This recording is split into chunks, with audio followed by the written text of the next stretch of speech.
Hi നമസ്കാരം. പുതിയൊരു വീഡിയോയിലേക്ക് എല്ലാവർക്കും സ്വാഗതം. അപ്പോൾ ഇന്ന് നമ്മൾ സംസാരിക്കാൻ പോകുന്നത് വളരെ പ്രധാനപ്പെട്ട ഒരു ടോപ്പിക്കാണ്. ഫ്ലൈയിങ് മഗീസിനെ കുറിച്ചാണ് ഇന്ന് നമ്മൾ വീഡിയോ ചെയ്യാനായിട്ട് പോകുന്നത്. നമ്മൾ നാർസിസിസ്റ്റുമായിട്ട് ബൗണ്ടറീസ് വെച്ച് തുടങ്ങുമ്പോഴത്തേക്കും നാർസിസിസ്റ്റിൻ്റെ ഫാമിലി മെമ്പേഴ്സ്, അല്ലെങ്കിൽ നമ്മുടെ മ്യൂച്വൽ ആയിട്ടുള്ള ഫാമിലി മെമ്പേഴ്സ്, കൊളീഗ്സ്, നമ്മുടെ ഫ്രണ്ട്സ്, ഇവരിലെ കുറേ ആൾക്കാർ അല്ലെങ്കിൽ കുറച്ച് ആൾക്കാർ നമ്മളെ സമീപിച്ച് നാർസിസിസ്റ്റിന് വേണ്ടി വാദിക്കുകയും നാർസിസിസ്റ്റിന് വേണ്ടി സംസാരിക്കുകയും നമ്മൾ അവിടേക്ക് പോകണമെന്നും ഒരുപാട് കൺസേൺഡ് ആയിട്ട് അവിടെ ഇരിക്കുകയാണെന്നും ഒക്കെ പറഞ്ഞുകൊണ്ട്, അവരുടെ കൺസേൺസ് ഒക്കെ പറഞ്ഞുകൊണ്ട്, നിങ്ങളെ ബ്ലെയിം ചെയ്തുകൊണ്ട് നിങ്ങളെ തിരിച്ച് റിലേഷൻഷിപ്പിലേക്ക് നാർസിസിസ്റ്റിൻ്റെ അടുത്തേക്ക് കൊണ്ടുവരുന്ന ആൾക്കാരാണ് ഈ ഫ്ലൈയിങ് മങ്കീസ്. ഇത് നാർസിസിസ്റ്റ് മാനിപ്പുലേറ്റ് ചെയ്ത് നിങ്ങളുടെ അടുത്തേക്ക് പറഞ്ഞു വിടുന്ന ആൾക്കാരാണ്. എങ്ങനെയാണ് ഈ ഫ്ലൈയിങ് മങ്കീസ് ഓപ്പറേറ്റ് ചെയ്യുന്നത്? 3 പ്രധാനപ്പെട്ട രീതിയിലാണ് നാർസിസിസ്റ്റ് ഫ്ലൈയിങ് മങ്കീസിനെ ഉപയോഗിക്കുന്നത്. അതാണ് പ്രധാനമായിട്ടും ഇന്ന് വീഡിയോയിൽ പറയാനായിട്ട് പോകുന്നത്. അതിനൊപ്പം തന്നെ എങ്ങനെ ഈ ഫ്ലൈയിങ് മങ്കീസ് നമ്മളെ മാനിപ്പുലേറ്റ് ചെയ്യുമ്പോൾ നമുക്കത് എങ്ങനെ കൃത്യമായിട്ട് ഹാൻഡിൽ ചെയ്ത് സ്ട്രാറ്റജിക്കലായിട്ട് ഇതിൽ നിന്ന് പുറത്തു വരാം, എങ്ങനെ ഇവരുടെ കെണിയിൽ പെടാതിരിക്കാം എന്നുള്ളത് ഈ വീഡിയോയുടെ അവസാനം വളരെ വിശദമായിട്ട് പറയുന്നുണ്ട്. അതുകൊണ്ട് വളരെ ഇമ്പോർട്ടൻ്റ് ആയിട്ടുള്ള ഒരു വീഡിയോ ആണ്, നിങ്ങൾ മുഴുവനും കാണാനായിട്ട് ശ്രമിക്കുക. ഇതിൽ ഒന്നാമത്തെ നാർസിസിസ്റ്റിന്റെ ടാക്ടിക് എന്ന് പറയുന്നത് സ്മിയർ ക്യാമ്പയിൻ ആണ്. നിങ്ങളെ മറ്റുള്ളവരിൽ നിന്നും ഐസൊലേറ്റ് ചെയ്ത് നിങ്ങളുടെ ഗിൽറ്റ് ഫീൽ ചെയ്യിപ്പിച്ചുകൊണ്ട് തിരിച്ചു കൊണ്ടുവരാൻ വേണ്ടി ചെയ്യുന്ന കാര്യമാണിത്. ഇത് നാർസിസിസ്റ്റ് ചെയ്യുന്നതെന്ന് പറഞ്ഞു കഴിഞ്ഞാൽ നിങ്ങളുടെ സപ്പോർട്ട് സിസ്റ്റവും നിങ്ങളുടെ റെപ്യൂട്ടേഷനും മറ്റുള്ളവരുടെ മുന്നിൽ മോശമാക്കി കാണിച്ചുകൊണ്ട് നിങ്ങളെ മറ്റുള്ളവരിൽ നിന്നും കംപ്ലീറ്റ്ലി ഐസൊലേറ്റ് ചെയ്ത് ഒറ്റപ്പെടുത്തി നിങ്ങളുടെ ഐസൊലേഷൻ ഫീൽ ചെയ്യിപ്പിച്ച് നിങ്ങളെ തിരിച്ചു കൊണ്ടുവരാനുള്ള ടാക്ടിക് ആയിട്ടാണ് അവർ ചെയ്യുന്നത്. ഇത് നടപ്പിലാക്കാൻ വേണ്ടിയിട്ട് നാർസിസിസ്റ്റ് എപ്പോഴും ഈ ഫ്ലൈയിങ് മങ്കീസിനെ അപ്രോച്ച് ചെയ്യുന്നത് അവർ വിക്ടിം പ്ലേ കളിച്ചുകൊണ്ടും നിങ്ങളെക്കുറിച്ചുള്ള കള്ളങ്ങൾ നിരന്തരം പറഞ്ഞുകൊണ്ടും നിങ്ങളുടെ പ്രൈവറ്റ് ഇൻഫർമേഷൻ ഷെയർ ചെയ്തുകൊണ്ടുമായിരിക്കും. ഇത് അവർ കൺസേൺ എന്നുള്ള രീതിയിലാണ് പറയുന്നത്. ഇവിടെയാണ് നമ്മൾ ശ്രദ്ധിക്കേണ്ടത്. അവർ നിങ്ങളെ ഡയറക്റ്റ് ആയിട്ട് കുറ്റപ്പെടുത്തിക്കൊണ്ടല്ല അവർ ഒരു ഫ്ലൈയിങ് മങ്കിയുടെ അടുത്ത് പോകുന്നത്. ഇവരുടെ കൺസേൺ ആണ് എന്നുള്ള രീതിയിൽ, ഞാൻ ഇന്ന കൺസേൺ എനിക്കുണ്ട്, അവളുടെ മെന്റൽ ഹെൽത്ത് അല്ലെങ്കിൽ അവന്റെ മെന്റൽ ഹെൽത്ത് ഭയങ്കര മാറിയിട്ടുണ്ട്, അവനിപ്പോൾ പുതിയ കൂട്ടുകാരൊക്കെ അവനെ വളരെ റോങ് ആയിട്ട് ഇൻഫ്ലുവൻസ് ചെയ്യുന്നുണ്ട്.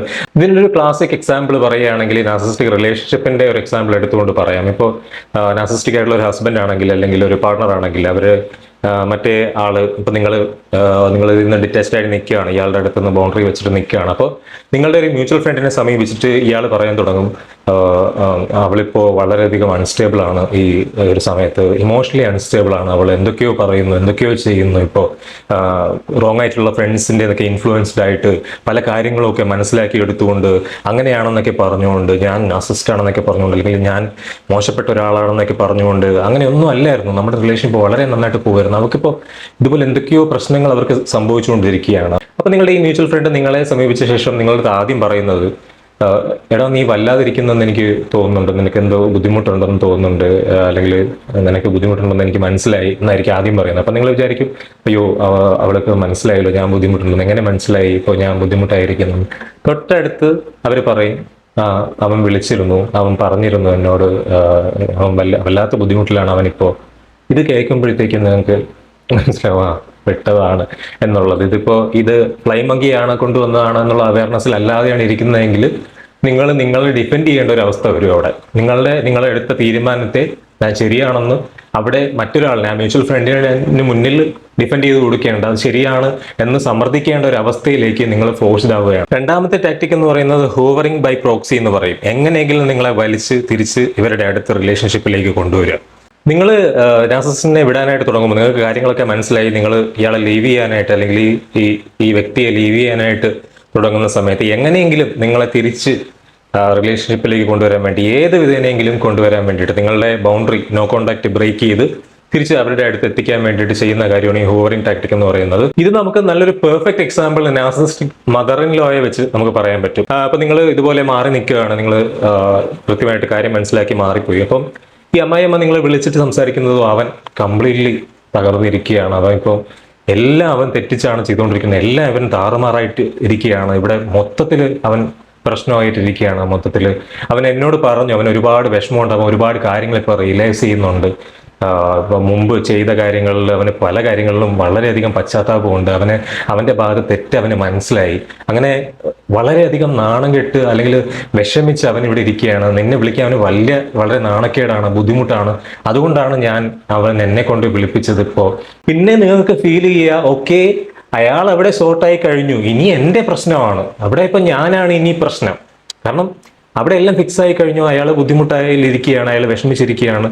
ഇനി നിങ്ങളാണത് ഫിക്സ് ചെയ്യേണ്ടത് എന്നുള്ള കാര്യം നിങ്ങളിലേക്ക് ഏൽപ്പിച്ചുകൊണ്ടായിരിക്കും, അല്ലെങ്കിൽ ആ ടോണിൽ നിങ്ങളെ മാനിപ്പുലേറ്റ് ചെയ്തുകൊണ്ടായിരിക്കും ഇവിടെ ഈ അമ്മായിയമ്മ എന്ന ഫ്ലൈയിങ് മങ്കി ആക്ട് ചെയ്യുന്നത്. മൂന്നാമത്തെ കാര്യം ഗ്യാസ് ലൈറ്റിംഗ് ബൈ കമ്മിറ്റി എന്ന് പറയുന്ന ഒരു കാര്യമാണ്. കുറച്ച് പേര് ചേർത്തുകൊണ്ട് അല്ലെങ്കിൽ കുറെ പേര് ചേർത്തുകൊണ്ട് നിങ്ങളുടെ റിയാലിറ്റിയെ സംശയിപ്പിക്കുക അല്ലെങ്കിൽ സംശയം ജനിപ്പിച്ചുകൊണ്ട് നിങ്ങളെ തിരിച്ചു കൊണ്ടുവരിക എന്നുള്ളതാണ്.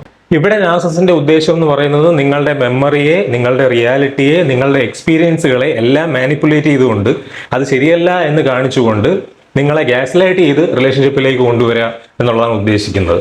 നാർസിസിസ്റ്റ് ഒരാളെ ഗ്യാസ് ലൈറ്റ് ചെയ്ത് കഴിഞ്ഞാൽ നിങ്ങൾ അങ്ങനെ അല്ല, അല്ലെങ്കിൽ ഇതെല്ലാം നിന്റെ തോന്നലാണ്, ഇതെല്ലാം നീ വരുത്തുന്നതാണ്, നീയാണ് മെന്റലി അൺസ്റ്റേബിൾ ആയിട്ട് പെരുമാറുന്നത്, നീയാണ് ഇപ്പോൾ ഇമോഷണലി അൺസ്റ്റേബിൾ എന്ന് നാർസിസിസ്റ്റ് പറഞ്ഞു കഴിഞ്ഞാൽ അത് ഗ്യാസ് ലൈറ്റിംഗ് ആണ്. ചിലപ്പോൾ നിങ്ങൾക്ക് അവയർനെസ് ഉണ്ട്, നിങ്ങൾക്ക് ഗ്യാസ് ലൈറ്റിംഗ് ആണെന്ന് മനസ്സിലാവും. ഒരു 5 പേര് 10 പേര് നിങ്ങളടുത്ത് വന്നത് പറയുകയാണെങ്കിലോ, അവര് വന്നിട്ട് ഈ കാര്യമെല്ലാം മാറ്റി പറയുമ്പോൾ നിങ്ങൾ ഇത് യാഥാർത്ഥ്യമാണെന്ന് വിശ്വസിക്കുന്ന ഒരവസ്ഥയിലേക്ക് ചെല്ലും. കാരണം ഒരാൾ പറയുമ്പോൾ ഗ്യാസ് ലൈറ്റിംഗ് ആണെന്ന് അറിയാം, 5 പേര് പറയുമ്പോഴത്തേക്ക് അത് യാഥാർത്ഥ്യമായിരിക്കും, സത്യമായിരിക്കുമല്ലേ, അപ്പൊ എന്റെ ഭാഗത്തായിരിക്കും പ്രശ്നമല്ലേ, അപ്പൊ ഞാനായിരിക്കും പ്രശ്നമല്ലേ, എന്റെ തോന്നലായിരിക്കുമല്ലേ എന്ന് നിങ്ങൾ തന്നെ ചിന്തിക്കാൻ തുടങ്ങുന്ന രീതിയിലേക്ക് ഇവര് ഫ്ലൈയിങ് മങ്കീസിനെ യൂസ് ചെയ്യും. ഇപ്പൊ നിങ്ങൾക്കൊരു നാർസിസ്റ്റിക് പാരന്റ് ഉണ്ടെന്ന് വെക്കുക, നാർസിസ്റ്റിന്റെ മദർ ഒരു എക്സാമ്പിൾ, നാർസിസ്റ്റിക് മദറിനെ നമുക്കൊരു എക്സാമ്പിൾ ആയിട്ട് എടുക്കാം. നിങ്ങൾ ഈ നാർസിസ്റ്റിക് മദർ നിങ്ങളോട് വളരെ ഷൗട്ട് ചെയ്തു, നിങ്ങളോട് അബ്യൂസീവായിട്ട് പെരുമാറി, നിങ്ങൾ അതിന്റെ ഭാഗമായിട്ട് നിങ്ങൾ മാറി നിൽക്കുകയാണെന്ന് വിചാരിക്കുക.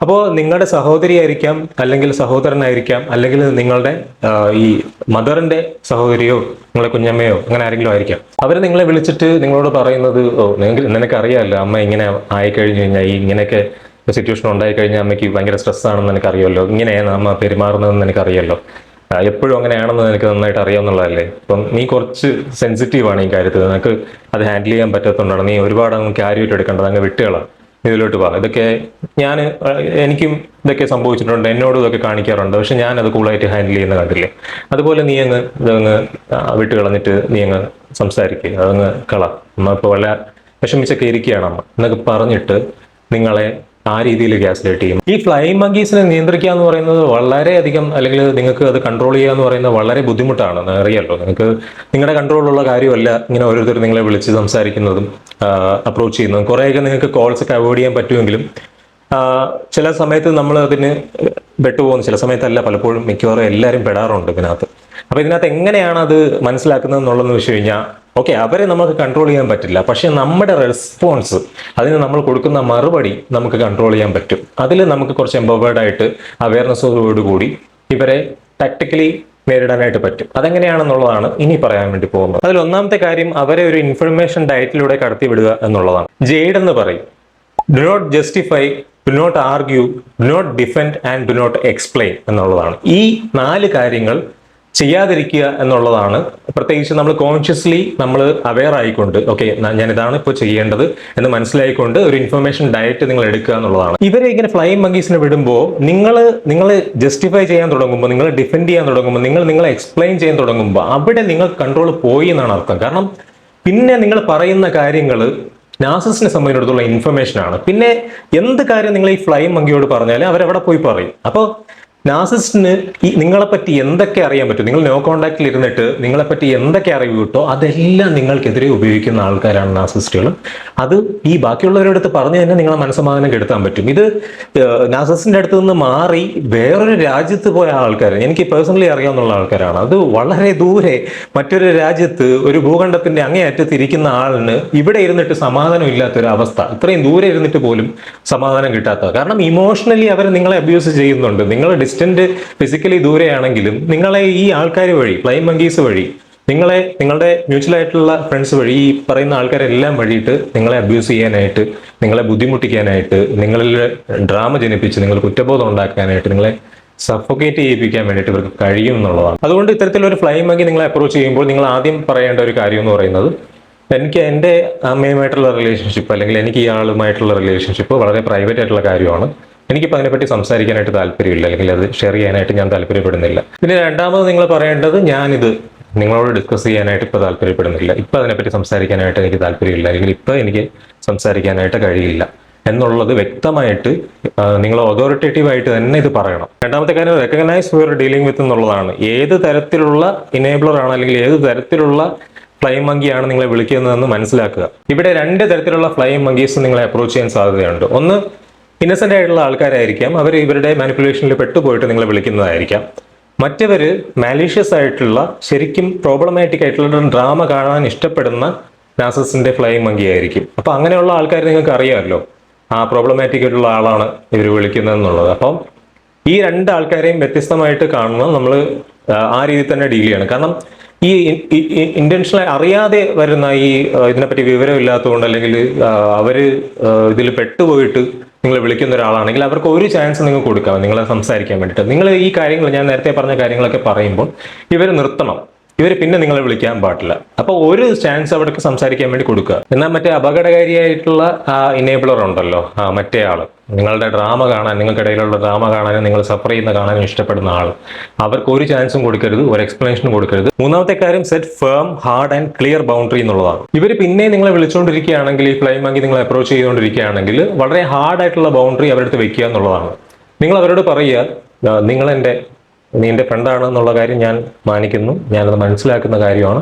പക്ഷേ നീ ഇപ്പോൾ ഈ വാദിക്കുന്ന വ്യക്തി, നീ ഇപ്പോൾ പറയുന്ന ഈ വ്യക്തിയുമായിട്ട് ഞാൻ റിലേഷൻഷിപ്പ് അവസാനിപ്പിച്ചു കഴിഞ്ഞു, അല്ലെങ്കിൽ ആ വ്യക്തി കാരണം ഞാൻ ഒരുപാട് ഇപ്പോൾ സഫർ ചെയ്തുകൊണ്ടിരിക്കുകയാണ്. ഞാനതിൽ മാറി നിന്ന് ഞാൻ എൻ്റെ മെൻ്റൽ ഹെൽത്തിന് പ്രയോറിറ്റി കൊടുത്തുകൊണ്ട്, പ്രാധാന്യം കൊടുത്തുകൊണ്ട് ഇപ്പോൾ മുമ്പോട്ട് പോവുകയാണ്. അതിന് എൻ്റെതായിട്ടുള്ള കാര്യങ്ങൾ ഞാൻ ചെയ്യുന്നുണ്ട്. ഇനി അയാളുടെ പേര് നമുക്കിടയിലുള്ള കോൺവെർസേഷനിൽ നീ കൊണ്ടുവന്നാൽ എനിക്ക് നിന്നോട് സംസാരിക്കാനായിട്ട് സാധിക്കില്ല, ഞാൻ ഒരു തരത്തിലും നിന്നോട് സംസാരിക്കുകയില്ല എന്ന് വളരെ വ്യക്തമായിട്ടും കൃത്യമായിട്ടും ഇവരുടെ അടുത്ത് സംസാരിക്കുക എന്നുള്ളതാണ്. അത് നിങ്ങൾ പറഞ്ഞേ പറ്റൂ. എൻ്റെ വെൽബീയിങ്, എൻ്റെ മാനസികമായിട്ടുള്ള ആരോഗ്യം എന്ന് പറയുന്നത് ഇതുപോലെ ഡിസ്കഷന് വേണ്ടിയിട്ട് കളയാൻ വേണ്ടിയിട്ട് ഞാൻ താല്പര്യപ്പെടുന്നില്ല. നിനക്കത് റെസ്പെക്ട് ചെയ്യാൻ കഴിയുമെന്ന് ഞാൻ പ്രതീക്ഷിക്കുന്നു എന്നുള്ളത് അങ്ങ് പറഞ്ഞങ്ങ് നിർത്തുക. നാലാമത്തെ കാര്യം, be prepared to walk away എന്നുള്ളതാണ്. എല്ലാം മതിയാക്കാനായിട്ട് നിശ്ചയദാർഢ്യം നമ്മൾ ഉണ്ടാക്കിയേ പറ്റും. ഇത് നിങ്ങളെ സംബന്ധിച്ചിടത്തോളം വളരെ പെയിൻഫുൾ പാർട്ടായിരിക്കാം. എന്നാൽ ഇവിടെ നിങ്ങൾ വളരെ ശ്രദ്ധിക്കേണ്ട ഒരു കാര്യമുണ്ട്, വളരെ കെയർഫുൾ ആയിട്ട് മനസ്സിലാക്കേണ്ട ഒരു കാര്യമുണ്ട്. ചില ആൾക്കാർ, അത് നിങ്ങളുടെ ഫാമിലി മെമ്പേഴ്സ് ആയിരിക്കും, നിങ്ങൾക്ക് ഏറ്റവും വേണ്ടപ്പെട്ട ആളായിരിക്കാം, അവരെ നിങ്ങൾ എത്രത്തോളം സ്നേഹിക്കുന്നുണ്ടെങ്കിലും അവർ ആ നാർസിസിന്റെ വലയിൽ, അല്ലെങ്കിൽ ആ വെബിൽ, ആ ലൂപ്പിൽ അവിടെ തന്നെ കിടക്കാനായിട്ട് താല്പര്യപ്പെടുന്നവരാണ്. അല്ലെങ്കിൽ അവർ ആ നാർസിസിനെ നിങ്ങൾക്ക് മേളിൽ ചൂസ് ചെയ്യത്തുള്ളൂ, നിങ്ങളെ മാത്രമായിട്ട്. ഞാൻ നേരത്തെ പറഞ്ഞ പോലെ, ഒന്നുകിൽ ഞാൻ ഇല്ലെങ്കിൽ അവർ എന്ന് പറയുമ്പോൾ അവരെ ചൂസ് ചെയ്യുന്ന ആൾക്കാരെ നിങ്ങൾക്ക് ലൈഫിൽ, നിങ്ങൾ എത്രത്തോളം സ്നേഹിക്കുന്ന ആളാണെങ്കിലും നിർത്താൻ പാടില്ല. അല്ലെങ്കിൽ നമ്മൾ അതിന് പ്രിപ്പയർഡ് ആയിരിക്കണം എന്നുള്ളതാണ്. അവരിൽ നിന്ന് പൂർണ്ണമായിട്ട് നോ കോണ്ടാക്റ്റിൽ മാറാൻ വേണ്ടിയിട്ട് നമ്മൾ സജ്ജരായിരിക്കണം എന്നുള്ളതാണ്. ഇവിടെ പലർക്കും ബുദ്ധിമുട്ടുണ്ടാവുള്ളൂ. ഞാൻ നേരിട്ട് സംസാരിക്കുന്ന, എന്നോട് പറയാറുള്ള ഒരുപാട് പേർക്ക് ഇവിടെ ബുദ്ധിമുട്ട് വരുന്നുണ്ട്. അവിടെ നിങ്ങൾ മനസ്സിലാക്കിയിരിക്കേണ്ട കാര്യം എന്ന് പറയുന്നത്, പലപ്പോഴും സ്ത്രീകളിൽ ഞാനിത് ഒബ്സർവ് ചെയ്തിട്ടുള്ള കാര്യമാണ്. എൻ്റെ ഫാമിലി അല്ലേ, അൾട്ടിമേറ്റ്ലി ഞാൻ നമ്മളോട് കടപ്പെട്ടിരിക്കുന്നതാണ്, അല്ലെങ്കിൽ അൾട്ടിമേറ്റ്ലി ഒന്നുമില്ലെങ്കിലും എൻ്റെ മാതാപിതാക്കളല്ലേ, അല്ലെങ്കിൽ എൻ്റെ സഹോദരിയല്ലേ, അല്ലെങ്കിൽ എൻ്റെ ഫ്രണ്ടല്ലേ, അല്ലെങ്കിൽ എൻ്റെ ഏറ്റവും അടുത്ത ആളല്ലേ എന്തൊക്കെ പറഞ്ഞാലും, തിരക്കെ പ്രശ്നങ്ങളുണ്ടായാലും എനിക്കും അതിനകത്തൊരു പങ്കില്ല, എനിക്കും ബാധ്യതയില്ല. ഈ ഒരു കാര്യം പൊതുവിൽ വിക്ടിംസിൽ കാണാറുണ്ടെന്നുള്ളതാണ്. ഈ ഒരു പോയിന്റ് നിങ്ങൾക്കറിയാമോ, അവിടെ നമ്മൾ എവിടെയൊക്കെ നമ്മൾ ഈ ഒരു വീക്ക് പോയിന്റിൽ നമുക്ക് ലോജിക് അപ്ലൈ ചെയ്യാൻ പറ്റിയില്ലെങ്കിൽ, അല്ലെങ്കിൽ ലോജിക്കലി നമുക്ക് ചിന്തിക്കാൻ പറ്റാതെ നമ്മളെ കയ്യിൽ നിന്ന് പോകുന്ന ഒരു ഏരിയ നമ്മളിൽ ഉണ്ടെങ്കിൽ, ആ ഏരിയ നാർസിസിന് വ്യക്തമായിട്ട് അറിയാമെന്നുള്ളത് നിങ്ങൾ മനസ്സിലാക്കിയിരിക്കുക. പ്രത്യേകിച്ച് നാർസിസ്റ്റിക് പാരൻസ്, പാർട്ണറിനും എല്ലാവർക്കും അറിയായിരിക്കും. കാരണം ഇവർ ആദ്യമേ ശ്രദ്ധിക്കുന്നത് നിങ്ങളുടെ വീക്ക് ഏരിയാസ് മനസ്സിലാക്കാൻ വേണ്ടിയിട്ടാണ്. അപ്പോൾ ഈ വീക്ക് ഏരിയ, നിങ്ങളുടെ ആ ഒരു വീക്ക് പോയിന്റ് ഇത് കൃത്യമായിട്ട് എക്സ്പ്ലോയിറ്റ് ചെയ്യും. അത് അവർക്ക് പറ്റിയില്ലെങ്കിൽ അവർ വേറെ ആൾക്കാർ വഴിയിട്ട് നിരന്തരം അത് ചെയ്യാനായിട്ട് അവർ ശ്രമിച്ചുകൊണ്ടിരിക്കും. അതുകൊണ്ട് തന്നെ നമ്മുടെ എല്ലാ വീക്ക് പോയിന്റുകളും നമ്മൾ എംപവേർഡ് ആക്കണം, നമുക്ക് കൃത്യമായിട്ടുള്ള അവയർനെസ് കൊടുക്കണം, അവിടെ ലോജിക്കലായിട്ടുള്ള ഒരു ഗ്രിപ്പ് നമ്മൾ കൊണ്ടുവരണം എന്നുള്ളതാണ്. എല്ലാ കാലവും നിങ്ങൾക്ക് ചെയ്യാൻ ആഗ്രഹിച്ച കുറെ കാര്യങ്ങൾ, നിങ്ങൾ ഇൻഡിപെൻഡന്റ് ആയിട്ട് നിങ്ങൾക്ക് ഇഷ്ടത്തോടെ നിങ്ങളുടെ ലൈഫ് ലീഡ് ചെയ്യാൻ വേണ്ടി നിങ്ങൾ ആഗ്രഹിച്ച ആ ഒരു രീതിയിലേക്ക് നിങ്ങൾ എത്തിച്ചേരും. ആ ഒരു പോയിന്റിലേക്ക് എത്താനായിട്ട് മാക്സിമം ശ്രമിക്കുക. നിങ്ങളുടെ പ്രശ്നം പറയുമ്പോഴത്തേക്കും നിങ്ങളുടെ ഭാഗത്തു നിന്ന് ചിന്തിക്കാൻ കഴിയുന്ന, നിങ്ങളുടെ സഫറിങ് സ്വന്തം സഫറിങ് പോലെ മനസ്സിലാക്കാൻ കഴിയുന്ന ആൾക്കാരാണ് നിങ്ങളുടെ ഫാമിലി. അത് പ്രത്യേകം മനസ്സിലാക്കിയിരിക്കുക. നമ്മുടെ രക്തബന്ധം എന്ന് പറയുന്നത് എത്ര രക്തബന്ധമുള്ള ആൾക്കാരാണെങ്കിലും, നിങ്ങൾ ജീവിച്ച ഒരു 30 വർഷം, 40 വർഷം, 50 വർഷം നിങ്ങളൊപ്പം ജീവിച്ചിട്ടും നിങ്ങളെ കണ്ടുകൊണ്ടിരുന്നിട്ടും നിങ്ങളെ മനസ്സിലാക്കാൻ പറ്റാത്ത ആൾക്കാർ നിങ്ങളുടെ ഫാമിലി അല്ല എന്നുള്ളത് മനസ്സിലാക്കുക. അത് ആരായാലും നിങ്ങളുടെ പാരന്റ് ആയാലും അത് നിങ്ങൾക്ക് അറിയാലോ. ഞാൻ പറയാതെ തന്നെ ഇതിന്റെ ഇമ്പോർട്ടൻസ് എന്താണെന്ന് നിങ്ങൾക്ക് കേൾക്കുന്ന നിങ്ങൾക്ക് കൃത്യമായിട്ട് അറിയാമെന്ന് ഞാൻ വിചാരിക്കുന്നു. കാരണം ഇവിടെ വന്ന് ഈ വീഡിയോ കാണുന്ന എല്ലാവരും ഇത്തരത്തിലുള്ള എക്സ്പീരിയൻസിലൂടെ കടന്നു പോയിട്ടുള്ളവർക്കാണ്. നിങ്ങൾക്കിത് പ്രത്യേകിച്ച് പറഞ്ഞു തരേണ്ട കാര്യമില്ല. പക്ഷേ ഇത് ഇമ്പോർട്ടന്റ് ആയിട്ടുള്ള അത്ര ഇമ്പോർട്ടന്റ് ആയിട്ടുള്ള കാര്യമായതുകൊണ്ട് ഞാൻ പിന്നെ ഊന്നി പറയുന്നതാണ്. നമ്മളെ കൃത്യമായിട്ട് മനസ്സിലാക്കാൻ കഴിയും, നമ്മുടെ കൂടെ നിൽക്കാൻ കഴിയുന്ന, ഏത് സമയത്തും നമ്മുടെ സന്തോഷം ആഗ്രഹിക്കുന്ന, നമ്മുടെ സമാധാനം ആഗ്രഹിക്കുന്ന ആൾക്കാർ, അവർ മതി നമ്മുടെ ഫാമിലി. അവരാണ് നമ്മുടെ ഫാമിലി, അവരാകണം നമ്മുടെ ഫാമിലി. ഇത്രയും പറഞ്ഞുകൊണ്ട് ഇന്നത്തെ വീഡിയോ ഞാൻ അവസാനിപ്പിക്കുകയാണ്. ഇത് വളരെ ഇമ്പോർട്ടൻ്റ് ആയിട്ടുള്ള കുറേ കാര്യങ്ങളൊന്നും ഞാൻ പറഞ്ഞത് നിങ്ങൾക്ക് ആ സെൻസിൽ ഇത് മനസ്സിലായിട്ടുണ്ടെന്ന് ഞാൻ വിചാരിക്കുന്നു. വീഡിയോ മാക്സിമം ഷെയർ ചെയ്തുകൊണ്ട്, ഇത് ലൈക്ക് ചെയ്തുകൊണ്ട്, സബ്സ്ക്രൈബ് ചെയ്തുകൊണ്ട്, ഈ കമ്മ്യൂണിറ്റിയുടെ ഭാഗമായിക്കൊണ്ട് നമുക്ക് ഈ ചാനൽ കുറെ കൂടെ വളർത്തിയെടുത്ത് മുന്നോട്ട് പോകണം. അങ്ങനെ പോകേണ്ട ഒരു സാഹചര്യത്തിലാണ് നമ്മളിപ്പോൾ ഉള്ളത്. അപ്പോൾ മാക്സിമം നിങ്ങളുടെ സപ്പോർട്ട് കൂടെ ഉണ്ടാവുമെന്ന് പ്രതീക്ഷിച്ചുകൊണ്ട് ഈ ഒരു ടോപ്പിക്കിന്റെ ഇനി കൂടുതൽ കാര്യങ്ങൾ ഞാൻ ഈ നാർസിസിസ്റ്റിക് പാരന്റ്സിനെ കുറിച്ച് ചെയ്യാനായിട്ട് ഞാൻ താല്പര്യപ്പെടുന്നുണ്ട്. അത് ആഗ്രഹമുണ്ടെങ്കിൽ ഇതുമായിട്ട് ബന്ധപ്പെട്ട്, ഫ്ലൈയിങ് മങ്കിയുമായിട്ട് ബന്ധപ്പെട്ട് എന്തൊക്കെയാണ് വീഡിയോസ് നിങ്ങൾക്ക് കാണാനായിട്ട് താല്പര്യമുള്ളതെന്നുള്ളത് ഈ വീഡിയോയുടെ കമന്റ് സെക്ഷനിൽ നിങ്ങൾ അറിയിക്കുക. സിമിലർ എക്സ്പീരിയൻസ് എന്തെങ്കിലും ഉണ്ടെങ്കിൽ അതും കമന്റ് സെക്ഷനിൽ അറിയിക്കുക. പുതിയൊരു വീഡിയോ ആയിട്ട് അടുത്ത ദിവസം തന്നെ നമുക്ക് വീണ്ടും കാണാം. അതുവരെ എല്ലാവർക്കും